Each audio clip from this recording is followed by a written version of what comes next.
¿Ya? Bueno, vamos entonces a seguir dialogando aquí con los hermanos. Está el hermano Javier Sarmiento, está el hermano Richard, está la hermana, se me olvida el nombre, ¿ah? La hermana Katy, está de auxiliar de cámara, está Noemí, y aquí está la hojaldrera número 1, Sofía. Estamos en Chururú, Táchira, Venezuela. La pregunta es, ¿cuál? Que los muertos en Cristo están en lugar de descanso y los muertos que están en Cristo están en lugar de tormento. Entonces, hoy, ¿cuál sería el lugar de descanso para los muertos en Cristo?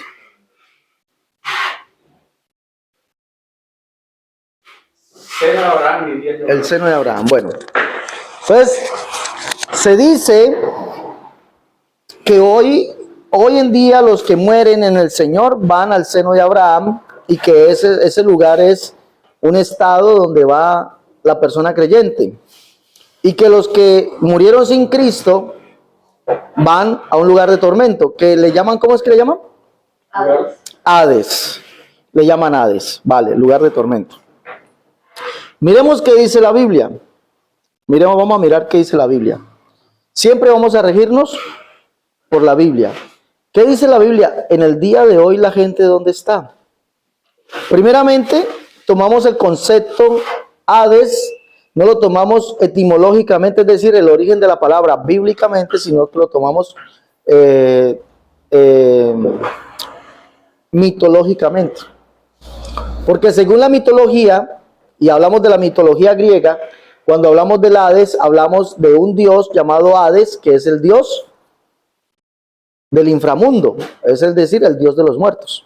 Y que Hades, el dios que era hermano de Zeus, dios del cielo, Hades, el dios del inframundo. Entonces que Hades se llevaba a los muertos para ese lugar y en ese lugar habían llamas y tanta cosa. Un ejemplo de eso lo vemos en la película llamada la Odisea, de Odiseo, rey de Ítaca. La Odisea, no sé si han visto la Odisea. Dice que Odiseo va y visita el Hades y ven ese lugar lleno de las almas de los muertos y eso candela por todo lado, un lago de fuego y todo esto van como que si el Hades fuese así y nosotros si nos imaginamos que el Hades es igual en ese lugar. Pero ¿qué es el Hades? ¿Qué es el Hades? Vamos a leer dónde están las almas, dónde van las almas. Esto lo dijo David. Dijo esto: si el Hades es un lugar de tormento, ¿por qué David dijo esto? No dejarás mi alma en el Hades, ni dejarás que tu siervo vea corrupción. Si David, el Hades es un lugar de tormento, entonces David está condenado. ¿Qué me responden ustedes? David estará condenado porque si el Hades es un lugar de tormento para aquel que murió sin Cristo, entonces David está condenado. Richard, ¿qué me responde? No. ¿Ah? Porque sí. No está condenado. No está condenado porque David está diciendo no dejarás mi alma en el Hades. ¿Sí o no? Ni permitirás que tu santo vea corrupción. Entonces el Hades no es un lugar de tormento. Ahora, dijimos que hay una parte que se llama etimología. ¿Cómo se llama? ¿Cómo es lo que dijimos que se llama? Etimología. ¿Qué es la etimología? El origen de la palabra. Etimológicamente, Hades o Seol significa lugar de los muertos. ¿Y cuál es el lugar de los muertos? ¿Cuál es el lugar de los muertos? El cementerio, el sepulcro. Vamos a mirarlo en la Biblia. Miremoslo en la Biblia. Juan en el capítulo 5, el Señor Jesús nos dice esto.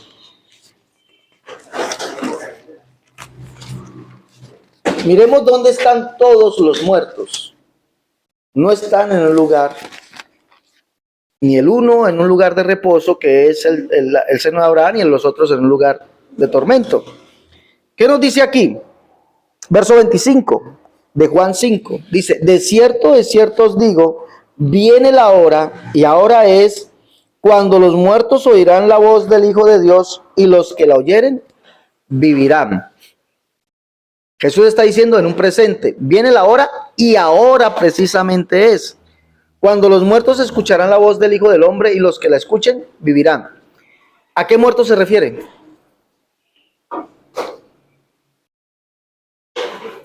¿A qué muertos se refieren? A ver, colaboren. Los muertos de Cristo. ¿Ah? Los muertos de Cristo. El hermano Javier dice los muertos en Cristo. ¿Usted a qué muertos se refieren? ¿De los muertos en qué? ¿A qué muertos se refiere? ¿A los qué? Viene la hora, y ahora es, cuando los muertos escucharán la voz del Hijo de Dios, y los que la oyeren vivirán. ¿A qué muertos se refiere? Ser humano. ¿Pero en qué estado? Creo que los aliens. Ah, es que hay dos clases de muertos. Hay muertos en delitos y pecados, y hay muertos físicos. Esto, en el capítulo 5, está hablando de dos clases de muertos. Dice, la hora viene, y precisamente ¿cuándo era la hora? Ahora es la hora. Cuando los muertos escucharán la voz del Hijo de Dios, y los que la oyeren vivirán. ¿Qué muertos? Los que están muertos, ¿dónde? En delitos y pecados. Por eso la Biblia dice por acá en Primera de Pedro, capítulo 4, si no estoy mal, dice que a los muertos les ha sido predicado el evangelio para que vivan en espíritu. Primera de Pedro, si no estoy mal, dice a los muertos, dice aquí. Porque por eso también ha sido predicado el evangelio a los muertos, para que sean juzgados según la carne, según los hombres, en carne según los hombres, pero vivan en espíritu según Dios. Vivan. A los muertos les ha sido predicado el evangelio. ¿Cuáles muertos? Estos muertos son los mismos muertos que aparecen acá en el verso 25 de Juan 5. ¿Cuáles muertos? Le ha sido predicado el evangelio.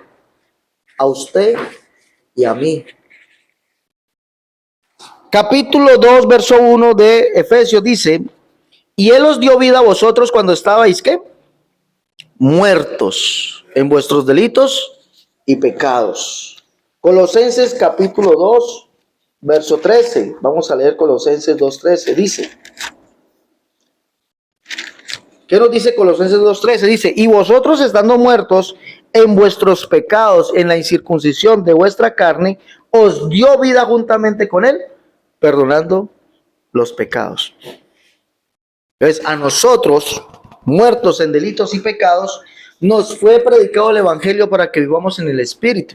Por eso Pablo dice, ninguna condenación hay para los que están en Cristo Jesús, los que no andan conforme a la carne, sino conforme al Espíritu. Porque el ocuparse de la carne es muerte, pero el ocuparse del Espíritu es vida y paz. ¿Ya? Nosotros andamos en el Espíritu o en la carne. Los que tenemos el Espíritu, ¿en qué andamos? En el Espíritu. Por eso Pedro dice, para que vivan en el Espíritu. Sean condenados en la carne, pero vivan en el Espíritu. El Señor, nosotros ya esta carne, eso. ¿Sí vamos entendiendo? Entonces cuando dice aquí, es necesario y la hora es ahora, cuando los muertos oirán la voz del Hijo del Hombre y vivirán. Es decir, la predicación del Evangelio. ¿A quiénes? A los muertos en delitos y pecados. Pero dice que hay otra clase de muertos. ¿Dónde están esa otra clase de muertos? Tanto justos como injustos. ¿Dónde están?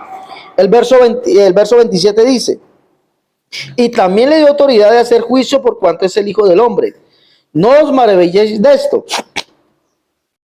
porque vendrá la hora cuando todos, escuche bien, cuando todos los que están en donde, en el sepulcro, oirán su voz. ¿Dónde están los muertos?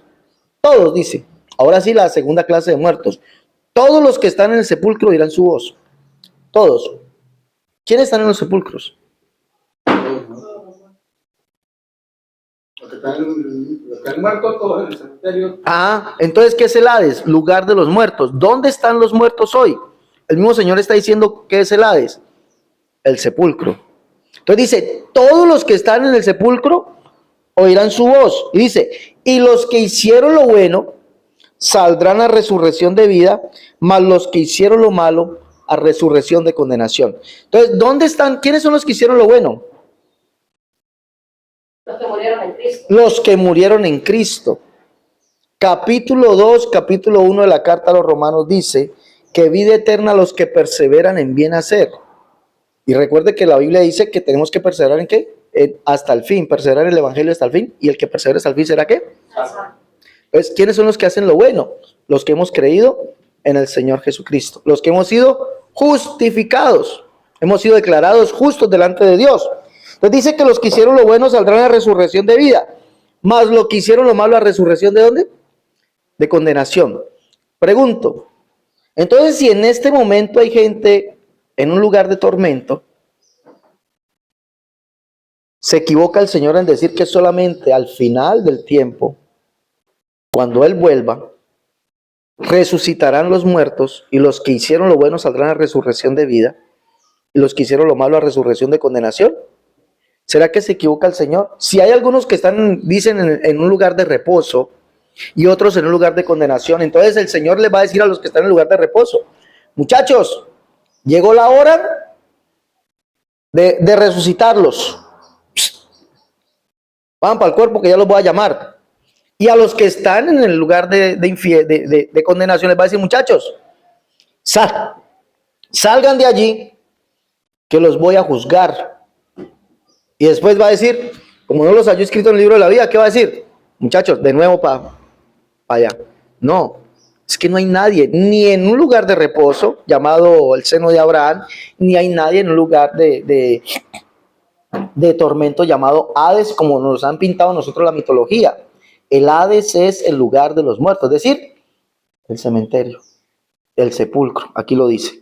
Ahora, ¿cuándo ocurrirá esto? Esto ocurrirá al final de los tiempos. Al final de los tiempos dice esto, capítulo 21 de Apocalipsis.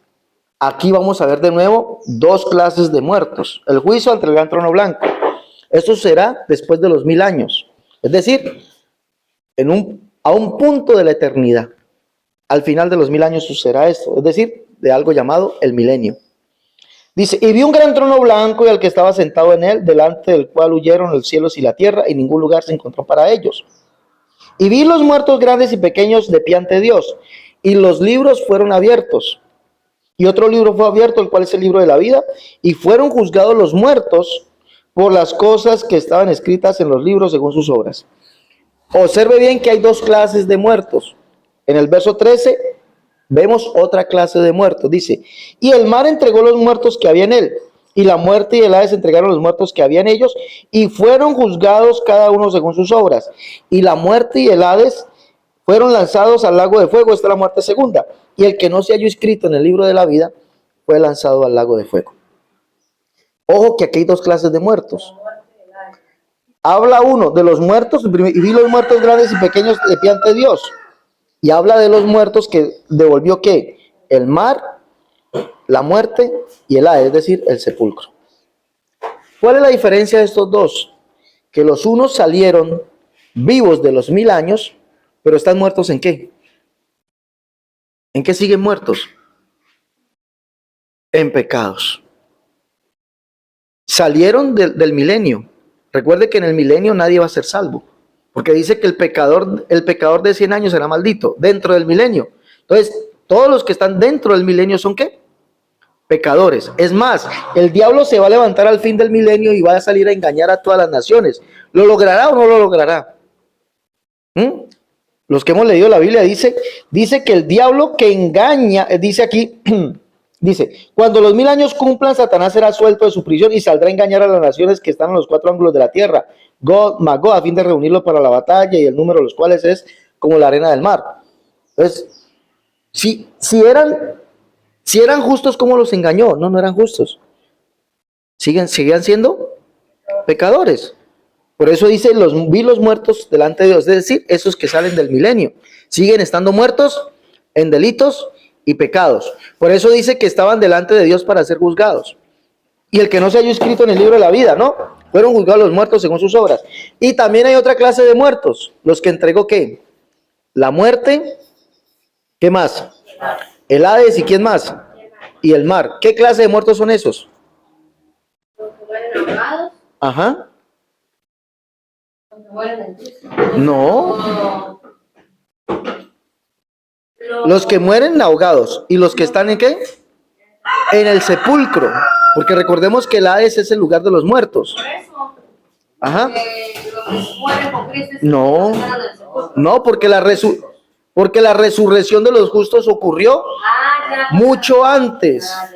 Antes de empezar la gran tribulación, y se lo voy a mostrar. Entonces dice que el mar y la muerte entregaron, el mar, la muerte y el Hades entregaron sus muertos, es decir, los muertos físicos, volvieron a la vida. ¿Para qué? Para ser juzgados. Y las dos clases de muertos, es decir, los muertos en delitos y pecados, y los que fueron resucitados, fueron buscados sus nombres en el libro de la vida. Y el que no se halló, ¿a dónde será echado? Al infierno, que es el lugar de tormento. Entonces no hay nadie en estos momentos en un lugar llamado lugar de tormento, Hades, ¿qué más podemos llamarlo? Purgatorio. No hay un lugar así. Sucederá hasta el fin del tiempo. Ahora, recordemos que hay un periodo para la resurrección. Primero dice que fue ¿quién? Primera de Corintios capítulo 15 dice que hay un orden para la resurrección. Primeramente, Cristo. Él es la primicia de los muertos. 2, ¿quién seguirá? Las primicias, es decir, la iglesia. 3, los que son de Cristo en su venida. ¿Sí? Para la resurrección de vida. ¿Cuándo sucederá para nosotros la iglesia la resurrección? Antes de empezar la gran tribulación. Primera de Tesalonicenses capítulo 4 dice Pablo que el Señor mismo descenderá del cielo con voz de mando, trompeta de Dios, y los muertos en Cristo resucitarán primero. Se cumplirá lo que dijo el Señor en Juan capítulo 5, que Él vendrá y los muertos escucharán su voz, los que están en los sepulcros, y unos saldrán a resurrección de vida. Allí sucederá eso para los justos. ¿Sí? El resto de los muertos tendrá que esperar hasta el final de los tiempos. Entonces, la iglesia será arrebatada al Señor, transformada en un abrir y cerrar de ojos antes de que empiece la gran tribulación. Ahí será la resurrección y la transformación de lo que habremos quedado, porque Pablo dice, en un abrir y cerrar de ojos, que esto mortal se vestirá de inmortalidad. Los muertos en Cristo resucitarán primero, y luego nosotros, los que vivimos, seremos juntamente con ellos, ¿qué? Transformados. Pues unos saldrán a resurrección de vida, otros a resurrección de condenación. ¿Sí estamos? Entonces, en estos momentos no hay nadie, ni en un lugar llamado lugar de tormento, ni en un lugar llamado lugar de reposo. ¿Qué es el seno de Abraham?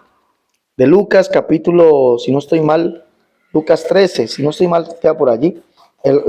Es una parábola. El Señor Jesús viene dando una parábola. El Señor Jesús viene dando una parábola.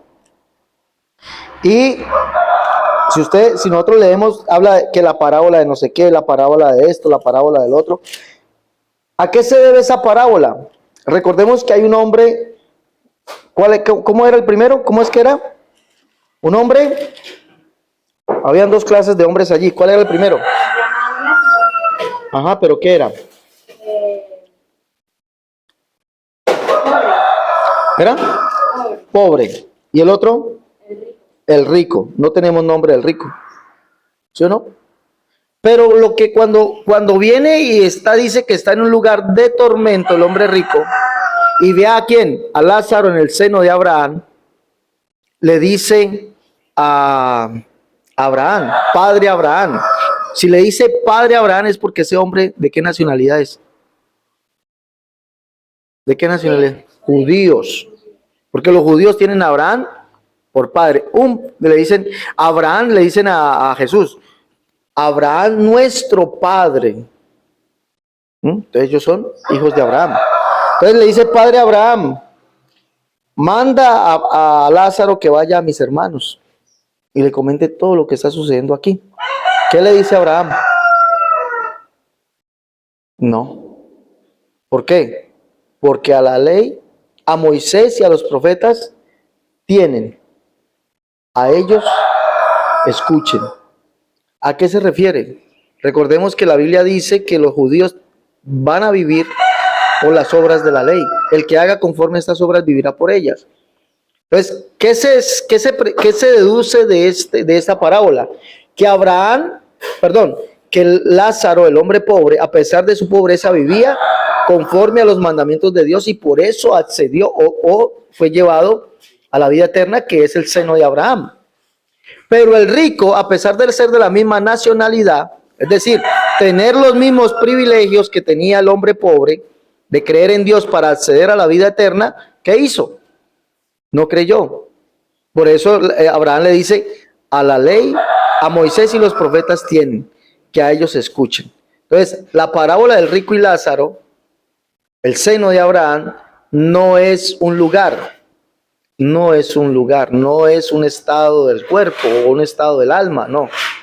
Es precisamente eso, una enseñanza para que nos deja como a nosotros y a los judíos, que está precisamente dedicada a esa enseñanza, que el que vive conforme a los mandamientos de Dios va a heredar la vida eterna. Que el que los desecha, ¿qué va a heredar?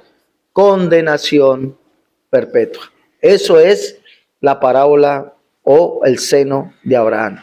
Una parábola, no es un estado del cuerpo, no es un lugar donde vamos a ir, no, es sencillamente una parábola. Hoy en el infierno no hay nadie. Hoy en el cielo, salvo, no hay nadie. No hay nadie. Ajá, y Enoc, ¿qué página? Enoc y Elías. Elías tiene que volver y ser muerto. La carne y la sangre no heredarán el reino de los cielos. Elías no ha heredado el reino de los cielos. Elías fue llevado por el Señor, pero no ha heredado el reino de los cielos. Enoc fue traspuesto. ¿Sí? No sabemos si fue transformado. No sabemos. La Biblia no dice, fue traspuesto.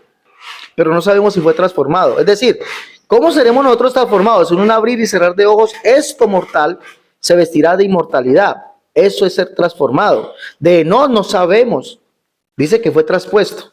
Pero la Biblia no nos ofrece nada más. No sabemos si fue transformado. Es más, si Enoc no fue transformado, la Biblia dice claramente que la carne y la sangre no heredarán el reino de los cielos.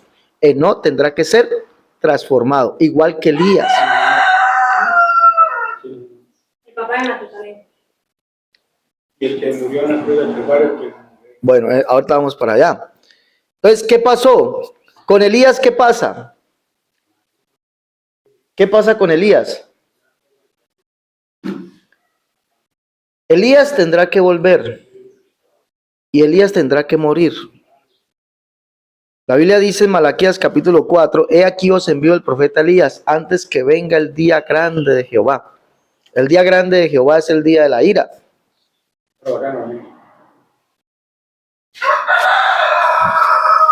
El día, ¿no está torcida la cámara ahí?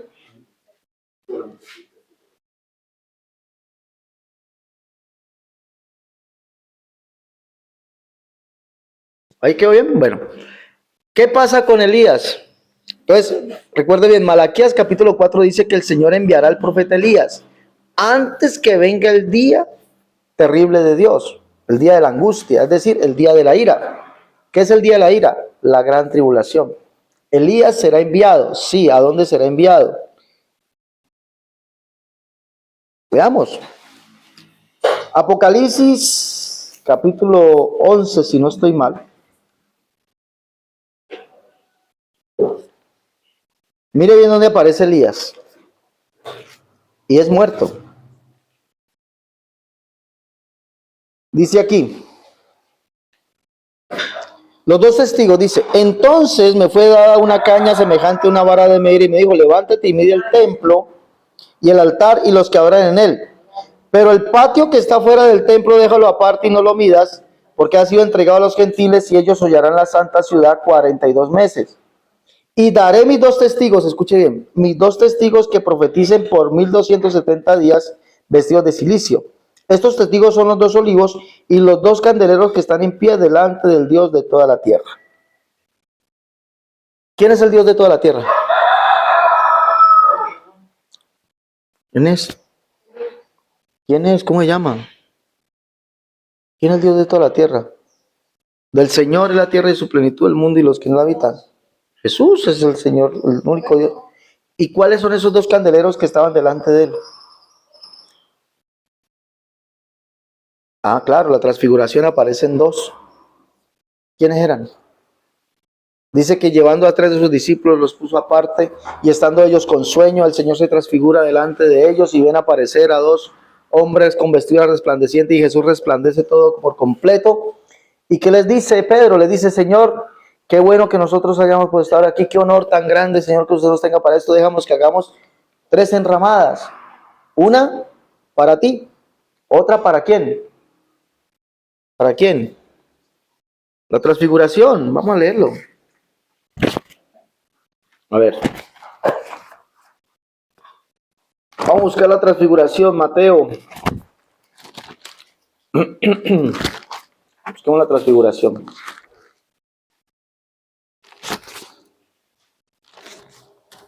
Mateo capítulo 17. Verso 4, léalo. Estos son los 2 olivos que están delante del Dios de toda la tierra, léalo. 17:4. Dice, entonces Pedro dijo a Jesús, Señor, bueno es para nosotros que estemos aquí. Si quieres, hagamos aquí 3 enramadas, una para ti, otra para Moisés y otra para Elías. ¿Quién estaba con ellos? Moisés y Elías. Elías tiene que volver. Esos son los 2 candeleros. Dice, si alguno quiere dañarles, sale fuego de la boca de ellos y devora a sus enemigos. Si alguno quiere hacerles daño, debe morir de la misma manera. Estos tienen poder para cerrar los cielos, a fin de que no lluevan los días de su profecía, y tienen poder sobre las aguas para convertirlas en sangre, para herir la tierra con toda plaga cuantas veces quieran. Entonces mire lo que dice acá. Dice, y cuando hayan acabado su testimonio, la bestia que sube del abismo hará guerra contra ellos, los vencerá y los matará. Y sus cadáveres estarán en la plaza de la grande ciudad que en sentido espiritual se llama Sodoma y Egipto, donde también nuestro Señor fue crucificado. Y todos los pueblos, tribus y lenguas y naciones verán sus cadáveres por 3 días y medio y no permitirán que sean sepultados. Y los moradores de la tierra se regocijarán sobre ellos y se alegrarán y se enviarán regalos unos a otros, porque estos 2 profetas, Moisés y Elías, habían atormentado a los moradores de la tierra. Pero después de 3 días y medio entró en ellos espíritu de vida enviado por Dios y se levantaron sobre sus pies y cayó gran temor sobre ellos y que los vieron. Y oí una gran voz del cielo que decía, subí acá. ¿A quién les dijo? A los 2. Uno de ellos es Elías. Entonces, Elías todavía no heredó el reino de los cielos. Elías no le heredó el reino de los cielos. Él debe ser muerto. Si él no fue transfigurado y no fue transformado, también debe ser muerto. ¿Ya? Si el Señor invitó a Moisés, a Elías y a Enoa a su casa, ¿quién somos nosotros para decirle no lo haga? Él invita a su casa a quien quiere. Pero una cosa es que ellos estén hoy como invitados en el cielo y otra cosa es que hereden el reino de los cielos. La carne y la sangre no heredan el reino de los cielos. Por eso nosotros seremos transformados. Y Elías, como lo vemos aquí, debe ser transformado. ¿Ya? Pero entonces Elías tiene que venir, pero él sí tiene el cielo seguro. Claro, él vendrá. La Biblia dice en Malaquías 4 que el Señor enviará al profeta Elías antes de que empiece el día grande de Dios, el día grande y espantoso de Dios, el día de la gran tribulación. Elías descenderá y estará ¿en dónde? En Jerusalén, va a estar allí. ¿Qué va a estar haciendo? Profetizando. Va a estar profetizando, enseñándole a la gente. ¿Ya?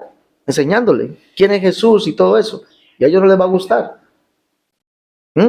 Pero la bestia, es decir, el imperio que se va a levantar en el mundo va a hacer guerra contra ellos y los matará. ¿Listo? Ahora, ¿qué pasó con el hombre que está en la cruz? Desde ahora te le digo el Señor, estarás conmigo en el paraíso. Vuelvo y repito. ¿Qué es el paraíso? ¿Qué es el paraíso? Recordemos que Dios vive. ¿Qué vive Dios? ¿Qué vive Dios? A ver, ¿qué vive Dios? Dios vive un eterno presente. Para Dios, Abraham, Isaac y Jacob no están muertos. Dice, yo soy el Dios de Abraham. No dice, yo fui el Dios. Yo soy el Dios de Abraham, de Isaac y de Jacob. Dios es Dios de ¿qué? De vivos, no es Dios de muertos. ¿Sí me van entendiendo? Entonces, Se puede decir de estas dos formas. El Señor le prometió a este hombre que hoy estaría con él en su paraíso, es decir, que se lo llevaría. O dos, que estaría siempre en su eterna memoria. Ahora, si el Señor decidió llevárselo desde ese día, ¿qué a usted y a mí? Él es dueño del cielo, es dueño de todo. Si Él decidió llevárselo, mano, se lo ganó. ¿Sabe por qué Él se ganó el cielo? ¿Sabe por qué se lo ganó? Porque creyó que el que estaba allí, junto a ellos, ¿quién era? No. ¿Quién era? Dios. Él lo creyó, cosa que los demás injuriaban, ¿ya? Y que el otro le decía, si de verdad eres el Hijo de Dios, bájate de la cruz y sálvate a ti y sálvate a nosotros. ¿Qué le dijo él? ¿No tienes tú temor de Dios estando en la misma condenación? ¿Ah?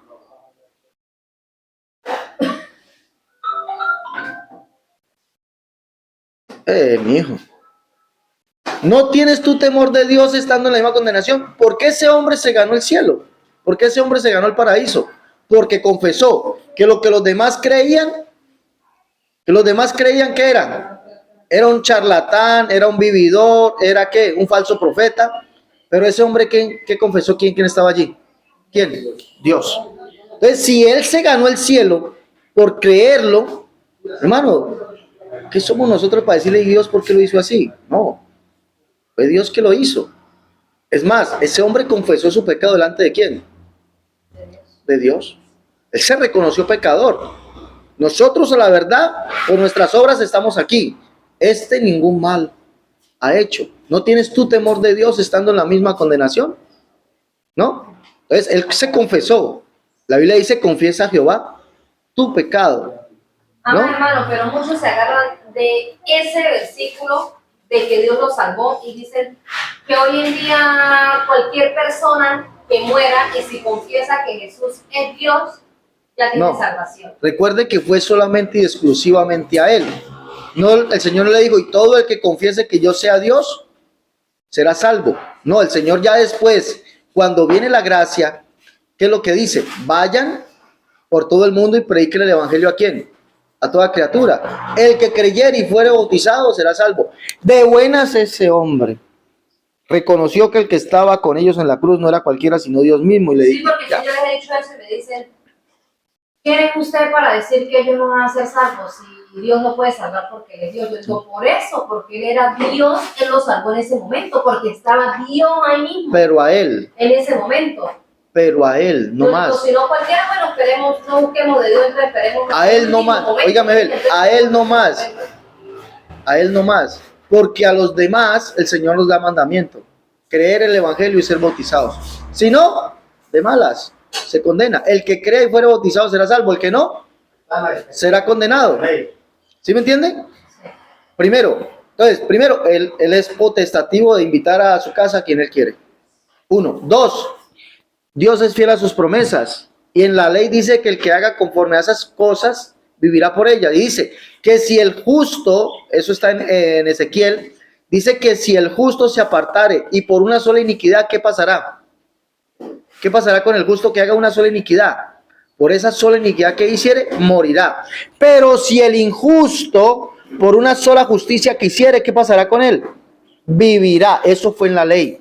Por una sola injusticia que hiciere, vivirá. Porque dice que el que confiesa su pecado, y se aparta de él, ¿qué pasa con él? En la ley, ¿qué pasa? El que confiesa su pecado y se aparta de él, alcanza misericordia. ¿Quién confesó su pecado en la cruz? ¿Quién lo confesó?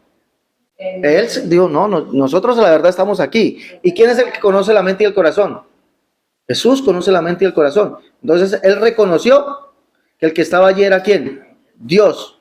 Y se confesó delante del que se debía confesar. Y alcanzó misericordia. Y si el Señor se lo quiso llevar, bien para él. Pero a nosotros no somos salvos por las obras de la ley. Somos salvos ¿por qué? Por gracia. Y en la gracia, ¿qué dice?